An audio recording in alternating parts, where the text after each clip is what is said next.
नमस्कार दोस्तों, welcome back to Motor Defined. मैं हूं आपका होस्ट और दोस्त सरिंदम घोष और आज चैनल पर पहली बार मैं आप लोगों के लिए लेकर हाजिर हूं जावा की बॉबर 42 मॉडल।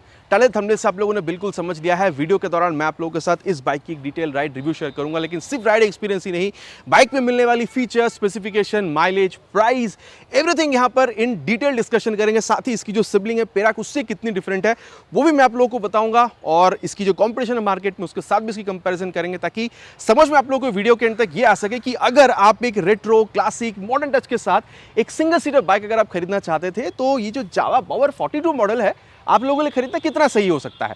और दोस्तों, आगे बढ़ने से पहले very special thanks to Gupta and Sons Automobile Private Limited, Rajarhat, Kolkata, for providing मेरी इस बाइक ताकि मैं आप लोगों तक ये रिव्यू पहुंचा सकूं। वेस्ट बंगाल के हावड़ा हुगली कोलकाता में अगर आप रहते हैं, कोई भी आप यहां पर येज़दी या फिर जावा की प्रोडक्ट खरीदना चाहते हैं, शोरूम का डेफिनेटली कॉन्टैक्ट कर सकते हैं। डिटेल्स ऑलरेडी आप लोगों ने अपने स्क्रीन पर देख ली है। तो चलिए दोस्तों, स्टार्ट करते हैं। दोस्तों, रिव्यू की शुरुआत वॉक अराउंड के साथ करेंगे। सबसे पहले हर वीडियो की तरह जो की है ये आप लोग देख लीजिए, जावा की ब्रांडिंग के साथ छोटी सी की, जैसे पहले भी आप लोगों ने देखा है। की स्लॉट की जो पोजीशनिंग है ये भी आप लोग देख लीजिए। बाकी ये पहले भी आप लोगों ने देखा हुआ है जावा और येज़दी की बाइक में जो की स्लॉट की पोजीशनिंग है, ठीक है।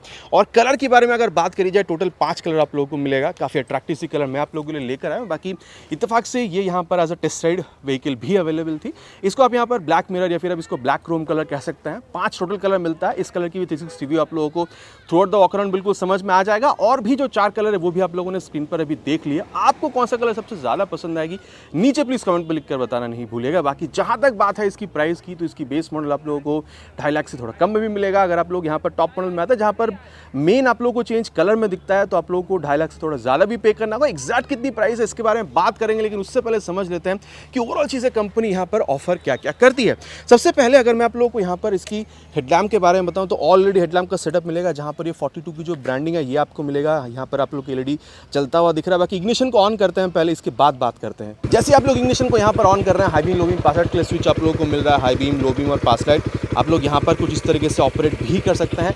ऑफ करते हैं इसको। बाकी अगर आप लोग देख रहे हैं तो यहाँ पर आप लोगों को ये जो हैजार्ड लैंप का सेटअप है ये भी मिल जाएगा। आप कह सकते हैं यहाँ पर ये फिक्स टाइप का आप लोगों को मिल रहा है। अब इसको यहाँ पर हम लोग करते हैं बंद। बाकी सस्पेंशन यहाँ पर 35 mm तक का कंप्लीटली गार्डेड जो है टेलीस्कोपिक फोक ये आप लोगों को मिलेगा। मेटालिक यहाँ पर ये जो मडगार्ड है ये आप लोगों को मिल रहा है।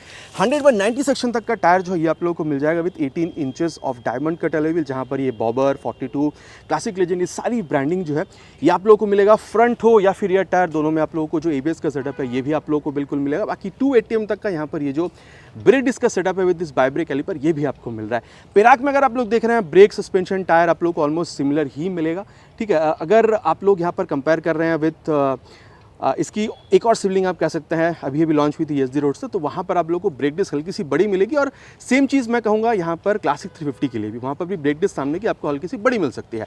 अब इसके अलावा जो इंजन है इस बार में यहाँ पर बात करेंगे। यहाँ पर आप लोग की जो अल्फा 2 सीरीज़ की जो इंजन है ये आप लोगों को यहाँ पर बिल्कुल मिलता है। यहाँ पर आप लोगों को 334 cc single cylinder DOHC liquid cool fuel hydrated engine जो है ये आप लोगों को बिल्कुल मिलेगा, जहाँ पर जावा की 3D ब्रांडिंग आप लोगों को मिल जाएगा। ये आप देख सकते हैं रेडिएटर का सेटअप जो है कुछ इस तरीके से आप लोगों को मिल रहा है। और 29.9 PS तक अप्रॉक्स पावर और 30 न्यूटन तक का, मतलब 30 PS पावर, 30 न्यूटन तक का अप्रॉक्स टॉर्क जो है ये आप लोग यहाँ पर बिल्कुल एक्सपेक्ट कर सकते हैं। 6 स्पीड गियर बॉक्स के साथ 1 डाउन 5 है। बाकी एक्सेलरेशन टेस्ट तो आगे हम लोग करने ही वाले हैं। और साथ ही यहाँ पर आप लोगों को जो स्लिप एंड असिस्ट क्लच है ये भी आप लोगों को मिलता है। बाकी भले ही यहाँ पर सिंगल आप लोगों को यहाँ पर सिलेंडर मिल रहा हो, लेकिन आप लोगों को यहाँ पर ये जो डुअल एग्जॉस्ट है ये आपको मिलेगा। एग्जॉस्ट साउंड आप लोग सुन लीजिए।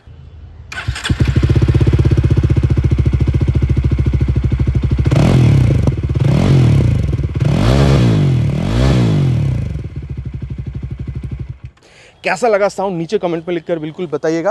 बाकी की को एक बार दोबारा ऑन करते हैं और बात करते हैं यहाँ पर इसकी रियर व्यू के बारे में। बाकी पेराक में अगर आप देखते हैं तो यहाँ पर आप लोगों को जो टेल लैंप वाला सेटअप है ये मिलता है, लेकिन यहाँ पर आप लोगों को ये मडगार्ड पर मिल रहा है। कुछ इस तरीके से गोल्ड टाइप का आपको मिलेगा। और फ्रंट की तरह रियर में भी ये इंडिकेटर्स जो आप लोगों को यहाँ पर फिक्स टाइप वाला बिल्कुल मिलने वाला है, ठीक है। और टायर के बारे में अगर बात करी जाए तो 140, ठीक है, 140/70 सेक्शन तक का ये जो टायर है ये आप लोगों को मिल जाएगा। अगेन यहाँ पर ही फ्रंट पे आप लोगों को 18 इंचेस की अलॉय व्हील मिली थी, यहाँ पर आप लोगों को 17 इंचेस की जो डायमंड कट अलॉय व्हील है ये मिलेगा। फ्रंट की तरह रियर में भी क्लासिक, लेजेंड, 42 और बॉवर वाली यहाँ पर ये आप कह सकते हैं जो ब्रांडिंग है ये आप लोगों को बिल्कुल यहाँ पर मिल रहा है। और साथ ही अगर आप लोग देख रहे हैं तो फ्रंट में 280 mm का डिस्क सेटअप, तो यहाँ पर 240 mm तक का आप लोगों को मिल जाएगा। और सस्पेंशन की जहाँ तक बात है आप देख सकते हैं यहाँ पर ये आप लोग को एडजस्टेबल वाले जो मोनोशॉक सस्पेंशन का जो सेटअप है, प्रीलोड एडजस्टेबल आप कह सकते हैं, ये आप लोगों को यहाँ पर बिल्कुल मिल मिल जाएगा। अब पेराक में भी आप लोग को सेटअप जो है आप लोग को सिमिलर मिलेगा, ठीक है। लेकिन हाँ, अगर आप लोग क्लासिक 350 पर जाते हैं रॉयल एनफील्ड की, तो वहाँ पर आप लोगों को डुअल हाइड्रोलिक शॉक अब्जॉर्बर मिल जाता है, वहाँ पर आप लोगों को 270 तक का ब्रेक मिलता है, और वहाँ पर टायर आप लोगों को 120 का मिलता है, तो यहाँ पर आप लोगों को 140 का मिलता है। तो डेफिनेटली टायर यहाँ पर आप लोगों को काफ़ी ज़्यादा चौड़ा मिलता है। जो रियर लुक है ये भी आप लोग एक बार देख लीजिए, काफ़ी चौड़ा टायर ये आप लोगों को बिल्कुल मिलेगा। और यहाँ पर अगर मैं आप लोगों को बताऊँ तो पीछे का ये जो लुक है काफ़ी क्लीन आता है। अब स्पेशली अगर आप लोग इसको आफ्टर मार्केट जा रहे हैं तो बहुत ज़्यादा आप लोगों को यहाँ पर मतलब ऑप्शन मिल जाता है डुअल सीट करने का, लेकिन मैं तो कहूँगा भाई ये बॉबर है तो सिंगल सीट ही इसकी जो लुक है इसको एनहांस करती है, तो डबल सीट पे मत जाइएगा, ठीक है। ये मेरा आप लोगों से एक यहाँ पर एडवाइस है, फिर सजेशन आप कुछ भी मान लीजिए। बाकी सीट अगर मैं आप लोगों को बताऊँ तो ये काफ़ी ज़्यादा आप लोगों को यहाँ पर कंफर्टेबल बिल्कुल महसूस होती है, जहाँ पर ये जावा की ब्रांडिंग आपको मिलेगा, स्टिचिंग वगैरह जो है ये आप लोग यहाँ पर देख लीजिए। इसके बारे में चलते हुए आगे बिल्कुल बात करेंगे। 740 mm तक का जो सीट हाइट है ये आप लोगों को मिल रहा है, पेराक में 750 mm तक का, ESD रोडस्टर में 790 mm के आसपास, और क्लासिक में आप लोगों को क्लासिक 350 रॉयल एनफील्ड की बात कर रहा हूँ वहाँ पर 805 mm के आसपास मिलता है, तो यहाँ पर सबसे कम है। तो मैं कहूँगा अगर आपकी हाइट अराउंड 5'4" तक की भी, अगर आप थोड़ी सी शॉर्ट हाइट के भी हैं तो भी यहाँ पर आप इसको आराम से राइड कर पाएंगे, और लुक के हिसाब से काफ़ी बड़ी आप लोग यहाँ पर फील भी देगी।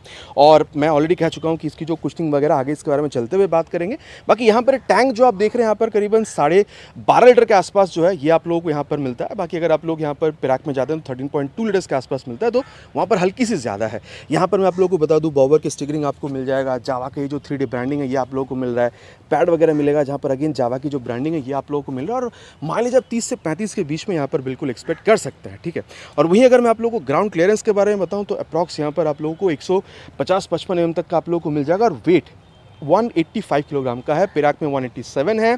अगर आप लोग यहाँ पर क्लासिक 350 में जाते हैं तो 195 किलोग्राम का मिलता है, तो वहाँ से यहाँ पर आप लोगों को आप कह सकते हैं 10 किलोग्राम जो है आप लोगों को हल्का मिलेगा। बाकी चलाते हुए इसकी जो फील है उसके बारे में आगे हम लोग बात बिल्कुल करेंगे।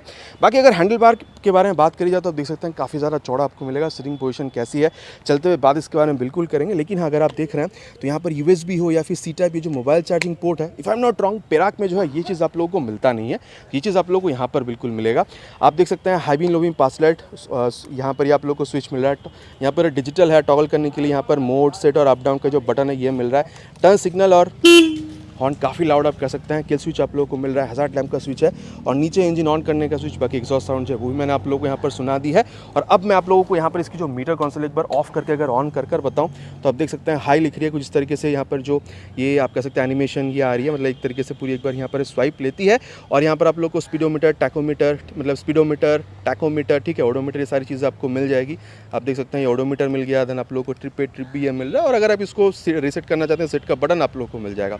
गियर पोजिशन सेंसर है, साइड स्टैंड लगी हुई तो वो बता रही है, फ्यूल का सेंसर बता रही है, और टाइम यहाँ पर आपको ये बिल्कुल बता रही है। बाकी ABS का सेंसर आप देख सकते हैं, गियर पोजिशन सेंसर, इंजन मैल फंक्शन लाइट, और फ्यूल को की कम है तो यहाँ पर ये भी आप लोग को ये बिल्कुल बता रही है। बाकी यहाँ पर ब्लूटूथ होना चाहिए था या नहीं आप लोग नीचे कमेंट में लिखकर बिल्कुल बताइएगा। और साथ ही अगर आप लोग देख रहे हैं अब जावा ESD है तो यहाँ पर वो रेट्रो फील को मेंटेन करने के लिए गोल भी जो मिरर है ये आप लोगों को यहाँ पर बिल्कुल मिल रहा है, ठीक है। तो यहाँ तक मैंने आप लोगों को बिल्कुल बता दिया है कि चीज़ें यहाँ पर कंपनी आप लोगों को ऑफर क्या क्या करती है, और अब मैं आप लोगों को बता दूं कि यहाँ पर आप लोग प्राइस कितनी पे करेंगे। अगर आप लोग इसकी बेस मॉडल पर जाते हैं वहाँ पर आप लोगों को अप्रॉक्सीमेटली 2,47,000 तक पे करना होता है, ठीक है। अगर आप लोग यहाँ पर इसकी ये टॉप मॉडल तक आ रहे हैं तो आप लोग को 2,64,000 तक भी पे करना होता है। लेकिन अगर आप लोग पेराक पर जाते हैं तो आप लोगों को अराउंड 5,000 और ज़्यादा पे करना होता है, 2,69,000 तक आपको पे करना होता है। बाकी देखिए बेसिकली आप लोगों को डिफरेंस जो आप लोगों को पेराक और यहाँ पर मिल रहा है, पेराक में क्या है आप लोगों को थोड़ा सा वो क्लासिक रेट्रो वाला फील आप लोगों को ज़्यादा मिलेगा, यहाँ पर रेट्रो फील के साथ एक मॉडर्न टच आप लोगों को मिल रहा है। पेराक में एक चीज़ मैं बताना भूल रहा था,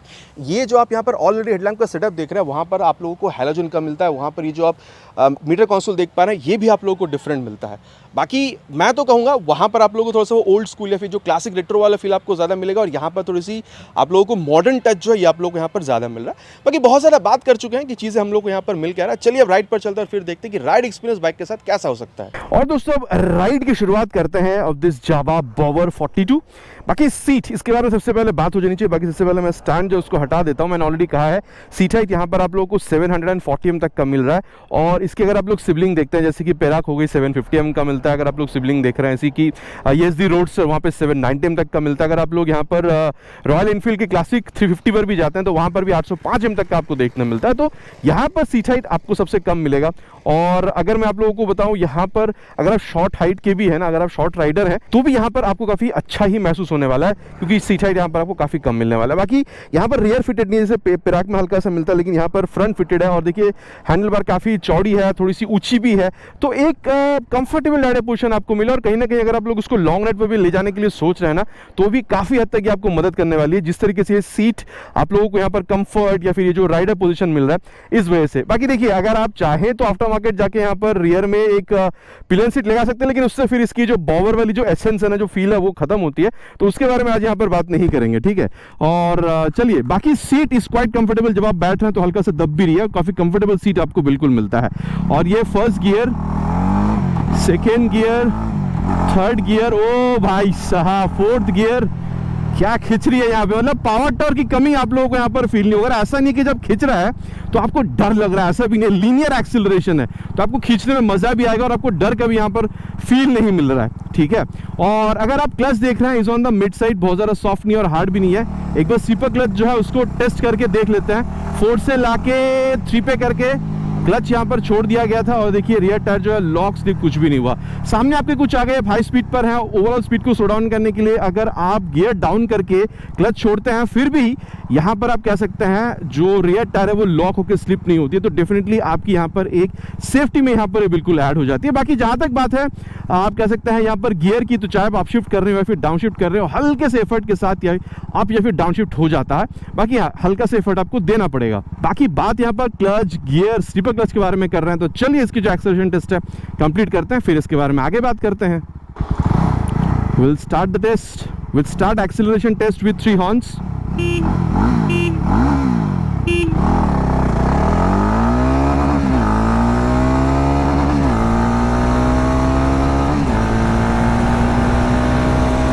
Crossing 100 and crossing, approaching 120. तो यहाँ पर दोस्तों आप लोगों ने देख लिया है 120 तक भी मैंने खींचा है। बाकी अब सबसे पहले बात हो जानी चाहिए कि यहाँ पर वाइब्रेशन का क्या यहाँ पर आपको फील मिल रहा है। अब देखिए, यहाँ पर ये DOHC इंजन है, तो जब भी आप DOHC इंजन पर जाते हैं तो हल्की सी वो वाइब्रेशन वाली जो फील है वो आपको यहाँ पर मिलता है, ठीक है। मतलब सिर्फ इस बाइक में नहीं, अगर आप लोग दूसरी बाइक्स पर भी जाते हैं तो वो फील हल्का सा रहता है। लेकिन यहाँ पर अगर मैं आपको बताऊं तो 80-85 के बाद जब आप आ रहे हैं तो आपको हल्का सा बस जो हैंडल बार या फिर वो आप कह सकते हैं यहाँ पर जो फुट पेग्स है वहाँ पर आपको मिला। लेकिन इसकी वजह से आप गाड़ी को नहीं खरीदेंगे, बहुत ज़्यादा वाइब्रेशन आपको फील हो रहा है, इस वजह से गाड़ी को आप मतलब नज़रअंदाज कर देंगे, खरीदेंगे नहीं, ऐसा वाला फील आपको नहीं होगा। मैनेजेबल है, ठीक है। लेकिन हमें 120 तक भी आपको मैंने खींचकर बताया तो वहाँ पर भी जाके बहुत ज़्यादा मुझे वाइब्रेशन फील हो रहा है, ऐसा नहीं था। बाकी स्टेबिलिटी टॉप नॉच है, कोई प्रॉब्लम मेरे हिसाब से आपको नहीं होना चाहिए। और अगर मैं आपको कंफर्टेबल क्रूजिंग स्पीड के बारे में बताऊं, अगर आप लोग हाईवेज वगैरह पर राइड कर रहे हैं तो मैं कह सकता हूं अप्रॉक्स अगर आप 100 तक भी मानकर चलिए तो भी प्रॉब्लम नहीं होगा। बाकी उससे ऊपर जाने से प्रॉब्लम नहीं है, लेकिन एक स्वीट स्पॉट है जहां पर बहुत ज़्यादा आपको वाइब्रेशन भी नहीं मिल रहा, आपको आप कह सकते हो स्टेबिलिटी का प्रॉब्लम वैसे भी नहीं होने वाला, ऑलरेडी मैंने आप लोगों को बताया है। तो ये था अबाउट एक्सेलरेशन। बाकी देखिए, इंजन हीटिंग की इशू आप लोगों को बहुत ज़्यादा फील नहीं होनी चाहिए। लेकिन हाँ, अगर आप लोग सिटीज़ में एकदम बम्पर टू बम्पर ट्रैफिक पर चला रहे हैं, लोअर RPMs पे लो स्पीड पर चला रहे हैं, लो गियर पर चला रहे हैं, तो हल्का सा वो जो फैन है वो आप लोगों को ज़्यादा यहाँ पर ऑन होती हुई नजर आएगी। रेडिएटर वाली फैन की मैं यहाँ पर बात कर रहा हूँ। बाकी अगर आप लोग क्रूज वगैरह कर रहे हैं, 60-70 स्पीड पर चला रहे हैं, बहुत ज़्यादा यहाँ पर आप गाड़ी को मतलब हल्की नहीं चला रहे हैं, हल्की स्पीड पर, तो आप लोगों को यहाँ पर मतलब वो फैन या फिर रेडिएटर जो है वो भी आपको ऑन होती हुई नजर नहीं आने वाली है। बाकी अगर यहाँ पर मैं आपको माइलेज के बारे में मतलब आप 35 तक यहाँ पर बिल्कुल एक्सपेक्ट कर सकते हैं, 30 से 35 के बीच में, ठीक है।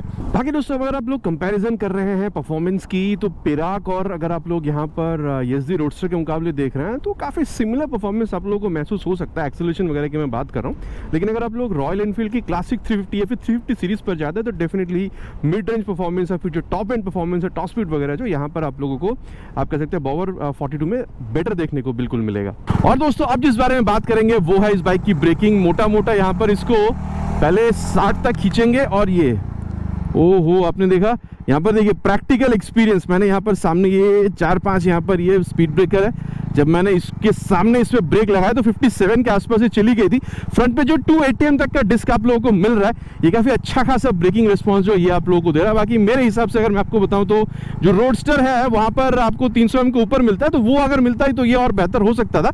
लेकिन जिस तरीके से जैसे यहाँ पर आप लोगों को 185 kg के आसपास जो वेट है ये भी आप लोगों को मिलता है, तो इस वेट के हिसाब से अगर आप लोग देख रहे हैं तो यहाँ पर ये जो वेट है आराम से मैनेज हो जा रही है। मतलब आप कह सकते हैं 60, 70, 80 तक की स्पीड पर भी अगर आप लोग यहाँ पर इस ब्रेक का यूज कर रहे हैं तो भी आप लोगों को मेरे हिसाब से प्रॉब्लम नहीं होना चाहिए। तो ये था फ्रंट ब्रेक का। बाकी डुअल एबीएस है, लेकिन फ्रंट एबीएस मुझे फील नहीं हुई है, वो वक्त आने पे फील होगा। अभी एबीएस की शायद जरूरत नहीं थी, इसलिए एबीएस यहाँ पर किक इन नहीं कर रही थी। अब रियर जो ब्रेक है उसको भी एक बार टेस्ट करेंगे। पीछे वैसे कोई है नहीं, दोनों ही बार देख कर ब्रेक कर रहे हैं और ये 67 पे ले जाके रियर ब्रेक।